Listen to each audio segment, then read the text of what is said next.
নমস্কার। বর্তমান সময়ে যে রাজনৈতিক বাতাবরণ যে পরিবেশ যা তৈরি হয়েছে বা হতে চলেছে, সেই জায়গায় দাঁড়িয়ে আমাদের দিদি ম্যাজিক কতটা কাজ করবে? দিদি ম্যাজিক ও তার সাঙ্গপাঙ্গ তার দলবল ঠিক কতটা কাজ করতে পারবে? আদৌ দিদি ম্যাজিক কাজ করবে কি? এটা দেখতে গেলে সবার আগে জানতে হবে দিদির জন্মকুণ্ডলীটা কী আছে এবং দিদির দলবলের জন্মকুণ্ডলী কী আছে। তো দিদির জন্মকুণ্ডলী অনুযায়ী দিদির কিন্তু মেষ লগ্ন এবং দিদির যে দল তার কিন্তু মীন লগ্ন। ফলে মিনে এখন ফুল ফর্মে কিন্তু এখন শনির কিন্তু সাড়ে সাতি চলছে। সেই সঙ্গে সঙ্গে মেষের কিন্তু সাড়ে সাতির প্রথম চরণ স্টার্ট করে দিয়েছে। তো এই দুটোর ফলে কি হবে? এতদিন পর্যন্ত ছাই ধরেছেন, শোনা হয়েছে। এতদিন পর্যন্ত তিনি যা যা বলেছেন, তিনি কথা বললে ডায়ালগ হয়েছে, তিনি গান করেছেন, সুর করেছেন, সব কিছু করেছেন। কিন্তু এখন থেকে সেগুলো করলে মানুষ ঠিক কতখানি অ্যাকসেপ্ট করতে পারবে এই বিষয়ে কিন্তু বেশ সন্দেহ আছে। তার কারণ দিদির জন্মকুণ্ডলীর যে দশা এবং তার যে রাজযোগ সেটা কিন্তু শেষ হতে চলেছে এই ডিসেম্বর মাসে। ফলে দশা একদিকে যেমন সাপোর্ট করবে না, তার মহাদশা অন্তর্দশা চেঞ্জেস আসছে বিশাল একটা 2026-এ।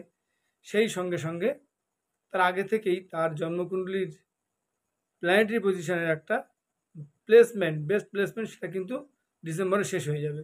অর্থাৎ নানা রকম বুদ্ধি ফিকির ঝিকির করে অনেক কিছু বুদ্ধি খাটাবেন ঠিকই, সেটা খাটিয়ে টেনে টুনে নিয়ে যাবেন, কিন্তু শেষ পর্যন্ত শেষ রক্ষা করতে পারবেন কি না এই বিষয়ে কিন্তু বেশ সন্দেহ থেকে যাচ্ছে। যে স্যাটার্ন লগ্নের দ্বাদশে বসছে এবং দলের লগ্নের উপরে বসছে।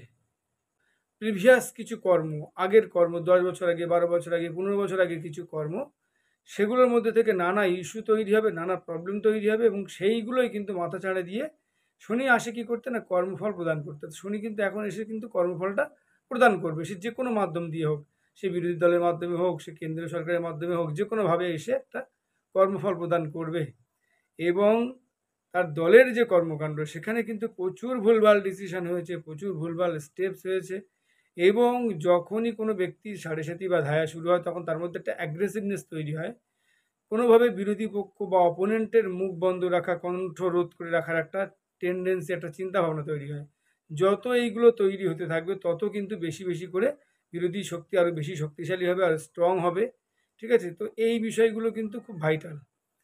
আর একটা বিষয় খুব গুরুত্বপূর্ণ, যত যত ভোট যত এগিয়ে আসতে থাকবে, আস্তে আস্তে ভোট যত এগিয়ে আসতে থাকবে তত কিন্তু এই খারাপের পরিমাণ, খারাপের মাত্রা কিন্তু আস্তে আস্তে বাড়তে থাকবে।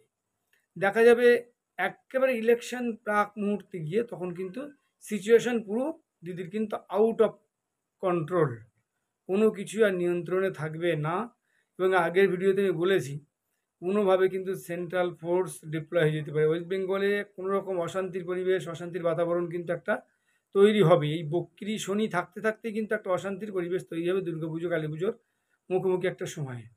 তো এই অশান্তির বাতাবরণ যখনই তৈরি হবে, ঘোরালো হবে, তখন কোথাও কিন্তু একটা সেন্ট্রাল ফোর্স ডিপ্লয় হবে এবং দিদির যে মেশিনারিজ, যারা এতদিন দিদির হয়ে কাজ করতো, সেই মেশিনারিজগুলো কিন্তু অলরেডি তার নিয়ন্ত্রণের মধ্যে থেকে আস্তে আস্তে বেরিয়ে যাওয়া শুরু করছে। এবং একটা সময় হবে কি, এই দলবলের একটা অংশ তারাও যদি দেখবে তাদের গদিচ্যুত হওয়ার ভয় আছে ইত্যাদি ইত্যাদি, তো তারাও কি করবে, কোথাও ছিটকে একটা বেরিয়ে যাওয়ার চেষ্টা করবে।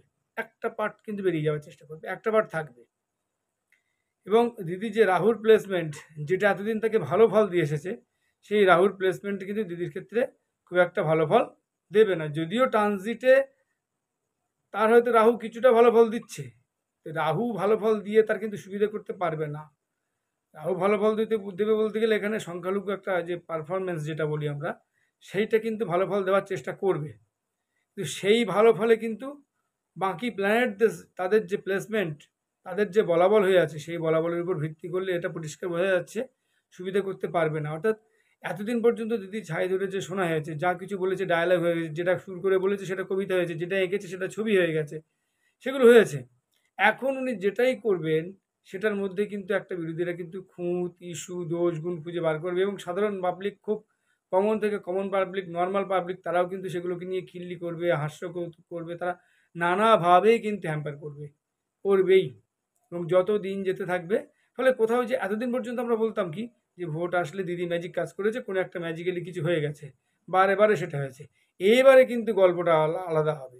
এবারে দিদি ম্যাজিক দেখানোর চেষ্টা করবেন, কিন্তু ম্যাজিকের আসল খেলাটা কিন্তু অন্য কেউ বা অন্য কারা দেখাবে। ম্যাজিকটা শুরু করবেন, ম্যাজিকের জন্য স্টেজ তৈরি করবেন, দর্শককে ডেকে নিয়ে আসবেন, সব কিছু করবেন। কিন্তু যখন ম্যাজিকটা শুরু হবে, ম্যাজিকের খেলাটা যখন শুরু হবে, হ্যাঁ, সেই খেলাটা হবে কিন্তু খেলার যে ম্যাজিকটা দেখাবে কিন্তু অন্য কেউ। তারা কিন্তু রেডি হয়ে বসে আছে অলরেডি। সেই সময় দেখা যাচ্ছে দিদির মঞ্চের যে ম্যাজিক, দিদি ম্যাজিক কিন্তু ধরা খেয়ে যাচ্ছে এবং ধরা খেয়ে আস্তে আস্তে যাবে। তখন কিন্তু ম্যাজিক, আসল ম্যাজিকটা দেখানোর জন্য অন্য কিন্তু কেউ মঞ্চে কিন্তু চলে আসবে। এটা হচ্ছে সবথেকে গুরুত্বপূর্ণ বিষয়। এবং পশ্চিমবঙ্গের অর্থনীতি, সামাজিক সমাজনীতি, কালচারাল সিস্টেম সব কিছুতে একটা বিরাট চেঞ্জেস হবে। একটা সিস্টেমের রদবদল হয়ে যাবে। একটা শ্রেণীর মানুষের থেকে ছিটকে যাবে, একটা নতুন শ্রেণীর মানুষ আবার তারা এসে কিন্তু এর মধ্যে ইনভলভ হবে। এবং আগামী কয়েক মাস আপ টু একেবারে মে জুন পর্যন্ত কিন্তু, এই মে মাস পর্যন্ত এটা এই সিচুয়েশন কিন্তু চালু থাকবে। এবং এখন বক্রিয়া আছে, বক্রিয়া তো ডিসেম্বর থেকে কেটে যাচ্ছে। ডিসেম্বর থেকে কিন্তু সেই খারাপটা শুরু হবে। এখন একটু থমকে আছে শনিটা। এই থমকে থাকা শনিটা কিন্তু আবার নতুন করে তাদের মার্গী যখন শুরু হবে, আস্তে আস্তে মেষের দিকে ঢুকে যেতে শুরু করবে, তখনই বুঝতে পারবে যন্ত্রণাটা। এখন কোনো রকমের ছাতা দিয়ে মাথা রক্ষা করে, হ্যাঁ, বিভিন্ন বক্তৃতার মাধ্যমে, নানা কথার মাধ্যমে, বুদ্ধিমাটা খাটিয়ে ফকির ঝিকির করে আর কি করবেন সব কিছু। কিন্তু পরে আর এটা করতে পারবেন না, সেই করার সিচুয়েশান না থাকবে না। ডিসেম্বর থেকে এই সিচুয়েশান কিন্তু পুরো নিয়ন্ত্রণের বাইরে চলে যাবে। তো দিদি ম্যাজিক ফাইনালি কিন্তু খুব একটা কাজ করবে বলে মনে হয় না। ম্যাজিক কিন্তু অন্য কেউ দেখাবে। এটাই ছিল আজকে ভিডিও। ভালো লাগলে অবশ্যই লাইক, শেয়ার, সাবস্ক্রাইব করবেন। ধন্যবাদ।